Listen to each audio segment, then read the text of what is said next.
Hello children, welcome to Sanvi Naveen channel. So today we are doing from grade 3 Kannada. From grade 3 Kannada. The lesson name is Tara Loka. Tara Loka. Tara means the stars. Loka means the world. So the world of stars. What is that world of stars, children? That is obviously our solar system, right? All the planets will be there, all the stars will be there. We will read so many things, we will learn so many things in solar system, right? So that is all about in this lesson. Everyone take out your textbook.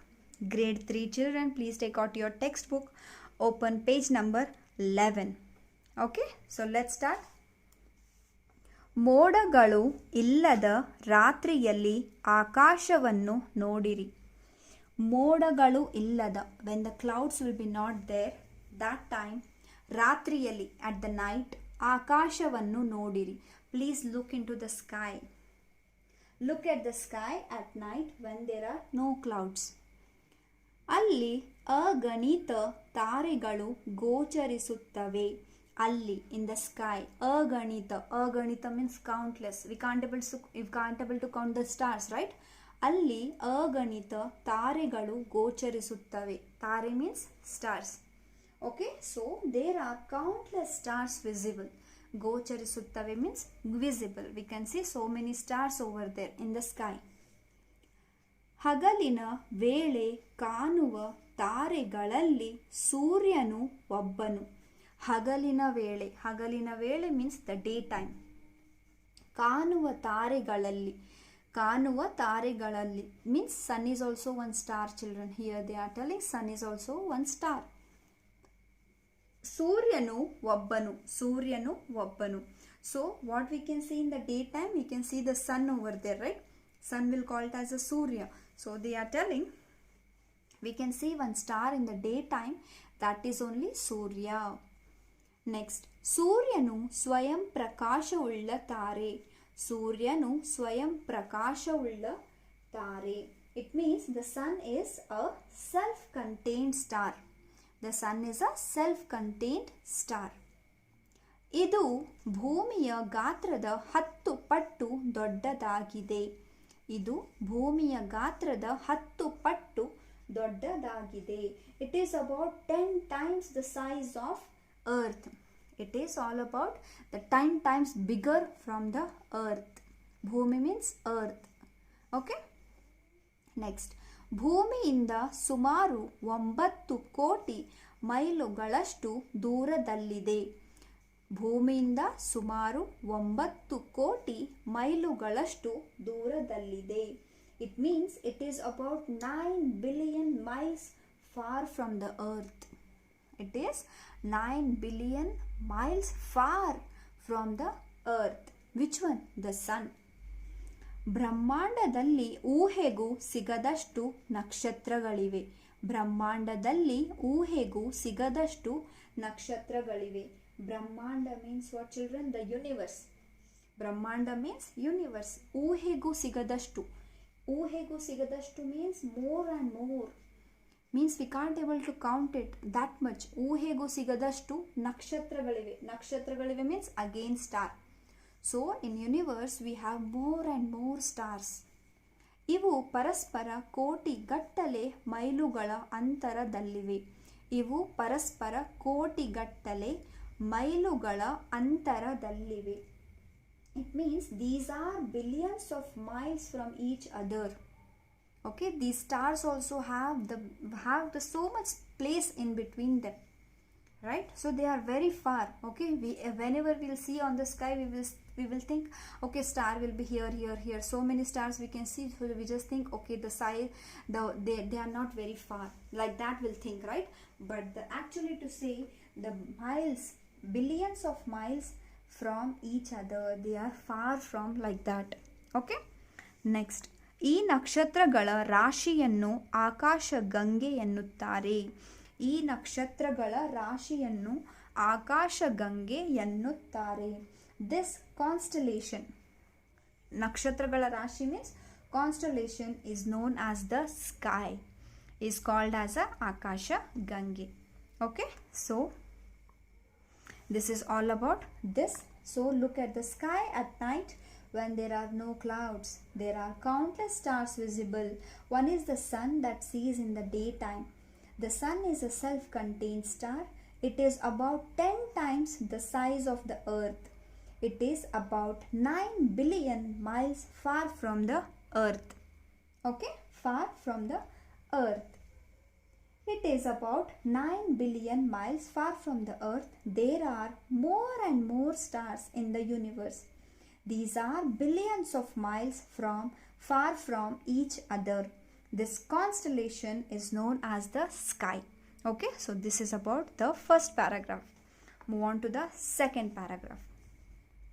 See this one. ಮೋಡಗಳಿಲ್ಲದ ರಾತ್ರಿಯಲ್ಲಿನ Akash. Without the clouds, when the stars will be there, how the sky will looks like this.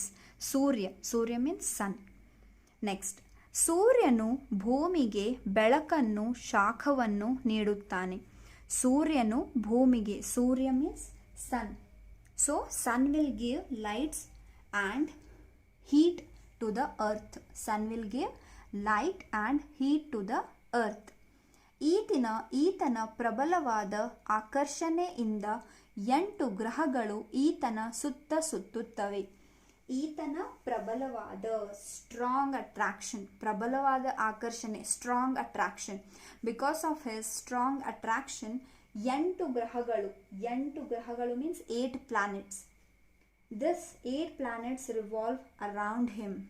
8 planets ಸುತ್ತುತ್ತವೆ, revolved around him. ಭೂಮಿಯು ತನ್ನ ಸುತ್ತುತ್ತಾ ಸೂರ್ಯನ ಸುತ್ತಲೂ ಸುತ್ತುತ್ತದೆ. ಭೂಮಿಯು ತನ್ನ ಸುತ್ತುತ್ತಾ ಸೂರ್ಯನ ಸುತ್ತಲೂ ಸುತ್ತುತ್ತದೆ. It means the earth revolves around it and the sun revolves around it. ಇದರಿಂದ ಹಗಲು ರಾತ್ರಿಗಳು ಮತ್ತು ಋತುಗಳು ಉಂಟಾಗುತ್ತವೆ. ಹಗಲು ಡೇ, ರಾತ್ರಿ ನೈಟ್. ಹಗಲು ರಾತ್ರಿ means day and night. ಋತು means the seasons. So because of this results in day, nights and seasons. ಭೂಮಿಯ ಉಪಗ್ರಹವಾದ ಚಂದ್ರನು ಭೂಮಿಯನ್ನು ಸುತ್ತುತ್ತಾ ಸೂರ್ಯನನ್ನು ಸುತ್ತುತ್ತಾನೆ. ಭೂಮಿಯ ಉಪಗ್ರಹವಾದ ಚಂದ್ರನು ಭೂಮಿಯನ್ನು ಸುತ್ತುತ್ತಾ ಸೂರ್ಯನನ್ನು ಸುತ್ತುತ್ತಾನೆ. It means the moon, the earth satellite orbit the earth and the sun. Okay?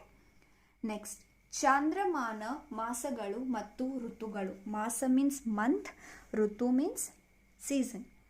Okay, so let's start. I'll just read out this one. ಮಾಸಗಳು means month, ಋತುಗಳು means season.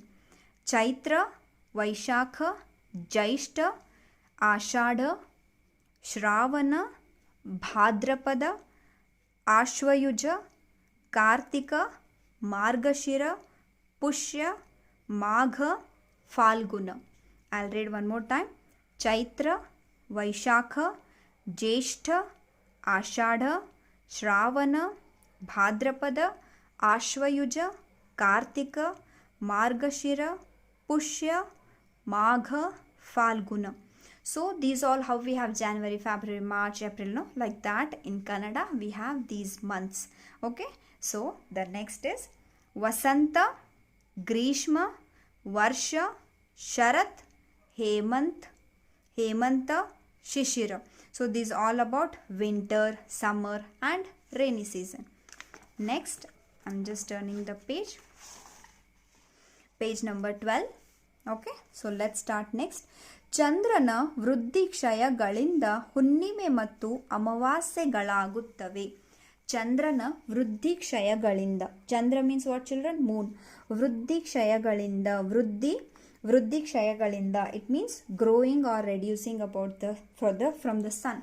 that one only we will get ಹುಣ್ಣಿಮೆ and ಅಮಾವಾಸ್ಯೆ. ಹುಣ್ಣಿಮೆ and ಅಮಾವಾಸ್ಯೆ. ಹುಣ್ಣಿಮೆ means what children? ಹುಣ್ಣಿಮೆ means the full moon day, right? ಅಮಾವಾಸ್ಯೆ means the new moon day, correct, right? Because of this chandrana, that moons growing or reducing, because of that only we will get full day or a new moon day. ಈ ಚಲನೆಯನ್ನು, this moving, this rotating, this moving, ಈ ಚಲನೆಯನ್ನು ಆಧಾರವಾಗಿಟ್ಟುಕೊಂಡು ಚಂದ್ರಮಾನ ಮಾಸಗಳನ್ನು ನಿರ್ಧರಿಸಿದ್ದಾರೆ. With this moving, they have decided these all the months. They have decided all the months. ಸೂರ್ಯನ ಚಲನೆಯನ್ನು ಆಧರಿಸಿ ಸೌರಮಾನ ಮಾಸಗಳನ್ನು ನಿರ್ಧರಿಸಿದ್ದಾರೆ. ಸೂರ್ಯನ ಚಲನೆಯನ್ನು ಆಧರಿಸಿ ಸೌರಮಾನ ಮಾಸಗಳನ್ನು ನಿರ್ಧರಿಸಿದ್ದಾರೆ. It means because of the sun rotating, how it will rotate, how it will move. For that sake, for that reason, they have divided, they have maintained, they have organized all the months. They have declared, they have decided all the months in Sauramana, in solar system. Next, ಧ್ರುವ ನಕ್ಷತ್ರವು ಭೂಮಿಯ ಉತ್ತರ ಧ್ರುವಕ್ಕೆ ಸಮಾನ ಅಂತರದಲ್ಲಿ ಸ್ಥಿರವಾಗಿದೆ. ಧ್ರುವ ನಕ್ಷತ್ರ means polar star. ಭೂಮಿಯ means earth, ಉತ್ತರ means the north side. ಧ್ರುವಕ್ಕೆ ಸಮಾನ ಅಂತರದಲ್ಲಿ ಸ್ಥಿರವಾಗಿದೆ. It means it's a fixed place. To whom? To ಧ್ರುವ ನಕ್ಷತ್ರ. For earth. Because of this only ಇದು ನಾವಿಕರಿಗೆ ಮತ್ತು ಮರಳುಗಾಡಿನಲ್ಲಿ ಸಂಚರಿಸುವವರ ಪಾಲಿಗೆ ದಿಕ್ಸೂಚಿ ಎನಿಸಿದೆ. This is a, what we can say, this is a compass. Compass is nothing but whenever we are going out, then we can check with which is a north side, which is a south, which is a west, which is a east. That one will call it as a diksuchi. It will be very helpful for the sailor and the person who are going in the desert part. Okay, navikaru means sailor, who will go in the ship, who will go in the water places. No children, for them will call it as a sailor, right? ಮರಳುಗಾಡಿನಲ್ಲಿ means who will go in the desert part, right? Desert part means where the camels will live. That one will call it as desert parts, right? Desert area there. ಸಂಚರಿಸುವ means who will travel. ಪಾಲಿಗೆ ದಿಕ್ಸೂಚಿ ಎನಿಸಿದೆ. ದಿಕ್ಸೂಚಿ means who will guide them, who will tell them about the sides, about the, what we can say, the way, which one is the north, which one is the south, which one is the east, which one is the west, about that. Okay, so let's read this one.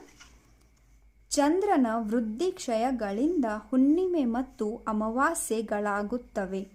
ಈ ಚಲನೆಯನ್ನು ಆಧಾರವಾಗಿಟ್ಟುಕೊಂಡು ಚಾಂದ್ರಮಾನ ಮಾಸಗಳನ್ನು ನಿರ್ಧರಿಸಿದ್ದಾರೆ.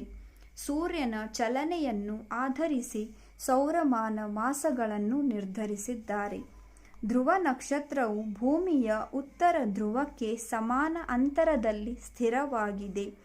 ಇದು ನಾವಿಕರಿಗೆ ಮತ್ತು ಮರಳುಗಾಡಿನಲ್ಲಿ ಸಂಚರಿಸುವವರ ಪಾಲಿಗೆ ದಿಕ್ಸೂಚಿ ಎನಿಸಿದೆ.